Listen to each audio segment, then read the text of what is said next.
Hello दोस्तों, कैसे हैं आप सब। आशा करता हूँ कि सब अच्छा ही होगा। दोस्तों, हम अपने आसपास तरह तरह के लोगों को देखते हैं। अलग अलग रूप रंग, आचार व्यवहार और मानसिकता के लोगों के साथ किसी न किसी रोजमर्रा के कामों के कारण हमारा मिलना जुलना होता ही है। दोस्तों, आजकल एक शब्द जो हमें हमेशा सुनने को मिलता है वो है डिप्रेशन, यानी मानसिक अवसाद। एक शोध के अनुसार आज का आम युवा अपने जीवन को लेकर जितना परेशान रहता है, 60-70 साल पहले अगर कोई इतना परेशान होता था तो वो सिर्फ मानसिक रोगी ही होते थे। किसी भी चीज के बारे में बहुत ज्यादा सोचते रहने से मन की पॉजिटिव एनर्जी खत्म हो जाती है और हर समय नकारात्मक विचार रखने से कुछ समय बाद व्यक्ति डिप्रेशन जैसी गंभीर बीमारी का शिकार हो सकता है। दोस्तों, आज हम जानेंगे कि ज्यादा सोचने की गंदी आदत से कैसे बचें और अपने मानसिक स्वास्थ्य को ठीक कैसे रखें। दोस्तों, सबसे पहले बात करते हैं ज्यादा सोचने से होने वाले नुकसान के बारे में। नंबर 1, यह आपके मस्तिष्क को प्रभावित करता है। आप शायद यह कहें यह बात किसे नहीं पता है, लेकिन सोच और तनाव के सबसे बड़े शिकारों में से एक मस्तिष्क है। तनाव का आपके दिमाग पर गहरा असर पड़ता है। कोर्टिसोल आपके मस्तिष्क की हिप्पोकैम्पस कोशिकाओं को नुकसान पहुंचा सकता है और उन्हें खत्म कर सकता है। बहुत ज्यादा सोचने से दिमाग के काम करने के तरीके में बदलाव आ सकता है, क्योंकि यह उसकी कनेक्टिविटी में बदलाव का कारण बन सकता है। कैलिफोर्निया विश्वविद्यालय के एक रिसर्चर बर्कले ने यह भी बताया कि लगातार तनाव चिंता और मूड स्विंग जैसी मानसिक समस्याओं का कारण बनता है। नंबर 2, यह आपके पाचन तंत्र को प्रभावित करता है। बहुत ज्यादा सोचने से तनाव पैदा होता है, जिसका असर आपके पाचन तंत्र भी पड़ सकता है। जठरांत्र या गैस्ट्रोइंटेस्टाइनल समस्याएं जैसे पेट में जलन, इरिटेबल बाउल सिंड्रोम, जठरांत्र के काम करने के तरीके में बदलाव और गैस्ट्रिक सिक्रेशन में परिवर्तन, इंस्टेटाइनल परमीबिलिटी और आंतों की सूक्ष्म जीविका में परिवर्तन भी तनाव के कारण होता है। नंबर 3, यह आपके दिल को प्रभावित करता है। सोच और चिंता से आपके दिल की सेहत पर गंभीर असर पड़ सकता है और वह आपको कई बीमारियों के खतरे में डाल सकता है। दोस्तों, छाती के दर्द, टैचिकार्डिया, चक्कर आना ऐसी ही कुछ समस्याएं हैं जो बहुत अधिक सोचने की वजह से होती हैं। डिप्रेशन, लत और सोने से जुड़ी परेशानियां लगातार चिंता करने की आदत का नतीजा होती है और ये समस्याएं लगातार कठिन भी होती रहती हैं। नंबर 4, यह आपकी त्वचा पर बुरा असर डाल सकता है। लगातार चिंता, तनाव और बहुत अधिक सोचने से आपकी स्किन या त्वचा भी प्रभावित होती है।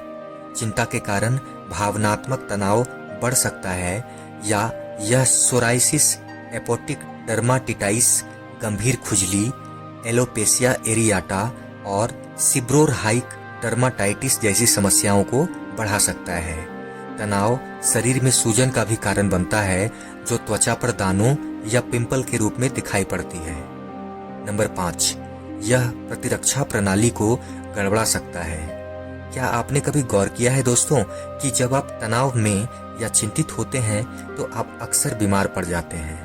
ऐसा इसलिए है क्योंकि तनाव शरीर में कोर्टिसोल को उत्पन्न करता है, जिससे रोग प्रतिरोधक प्रणाली कमजोर हो जाती है। जब आपके शरीर की प्राकृतिक सुरक्षा व्यवस्था दब जाती है तो यह संक्रमण और रोगों की संभावना बढ़ने की वजह बन जाता है। नंबर 6, यह कैंसर के खतरे को भी बढ़ाता है। ज्यादा सोचने से हाइपोथैलेमिक पिट्यूटरी एड्रेनल एक्सिस के निरंतर सक्रिय होने और तनाव का खतरा होता है। इसकी वजह से आपका इम्यून रिस्पॉन्स कमजोर हो जाता है और इसके चलते कुछ विशेष प्रकार के कैंसर की संभावना बन जाती है। दोस्तों, अब बात करते हैं कि इस ओवर थिंकिंग की परेशानी से कैसे निजात पाएं। नंबर 1, सबसे पहले अपने मन में आने वाले विचारों के पैटर्न को पहचानने की कोशिश करें और दिमाग से काम लें और कहें कि अब बस बहुत हो गया, अब और फालतू की बातें नहीं सोचनी और समझनी है। यह इस बुरी आदत से पीछा छुड़ाने में कारगर साबित होगा। नंबर 2, अपनी 5 इंद्रियों पर ध्यान केंद्रित करने की कोशिश करें दोस्तों। इसमें शुरू में थोड़ी परेशानी होगी, लेकिन फिर आप ध्यान केंद्रित कर पाएंगे। इससे आपको वर्तमान में वापस आने में बहुत मदद मिलेगी। नंबर 3, आपको अपनी गहरी सांसों पर ध्यान देना शुरू कर देना चाहिए। इससे आपके विचारों का बोझ कम होगा। वहीं माइंडफुलनेस, सांस पर ध्यान केंद्रित करने और उसमें पूरी तरह से शामिल होने की कोशिश करना भी बेहतर होगा। आप इससे रिलैक्स महसूस करने लगेंगे दोस्तों। नंबर 4, दोस्तों हम अपने बचपन में बहुत क्रिएटिव होते हैं और हमारे बहुत से ऐसे शौक होते हैं जिनसे हमें बहुत सुकून मिलता है, जैसे खेलना, घूमना फिरना, पुराने सिक्के या टिकट इकट्ठा करना, किसी म्यूजिक इंस्ट्रूमेंट को बजाना, पेंटिंग करना, कसरत करना, जिम जाना, स्विमिंग करना इत्यादि। लेकिन जैसे जैसे हम बड़े होते जाते हैं वैसे वैसे हमारी जिम्मेदारियां बढ़ती जाती हैं और धीरे धीरे हम अपने इन शौकों के लिए समय नहीं निकाल पाते हैं दोस्तों।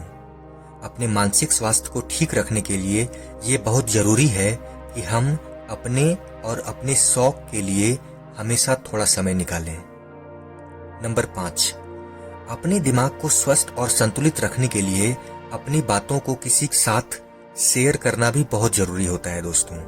इससे हम काफी हल्का महसूस करते हैं। अगर शेयर करने के लिए कोई न हो तो आप खुद के साथ भी आईने के सामने खड़े होकर बात कर सकते हैं और अपने सेल्फ कॉन्फिडेंस को बढ़ा सकते हैं दोस्तों। शुरू में ये थोड़ा अजीब लगेगा, लेकिन कुछ समय बाद आप अच्छा महसूस करना शुरू कर देंगे। इसलिए पुराने समय में लोग डायरी लिखा करते थे। डायरी लिखना भी एक अच्छी आदत है जिससे हम अपने दिमाग को अच्छा फील करवा सकते हैं। अंत में एक बात हमेशा याद रखें दोस्तों कि आप दुनिया के सबसे महत्वपूर्ण व्यक्ति हैं, अपने लिए भी और अपने परिवार के लिए भी। और अपना ख्याल रखना आपकी सबसे पहली जिम्मेदारी है। तभी आप अपने जीवन में कुछ अच्छा कर पाएंगे और अपने सक्सेस को एंजॉय भी कर पाएंगे दोस्तों, अगर आपको ये वीडियो अच्छी लगी हो तो लाइक करें, कमेंट करें, शेयर करें और सब्सक्राइब बटन को दबाकर बेल आइकन को प्रेस करके ऑल का बटन जरूर सेलेक्ट कर दें, जिससे आगे आने वाली वीडियोस आपको समय पर मिल सके।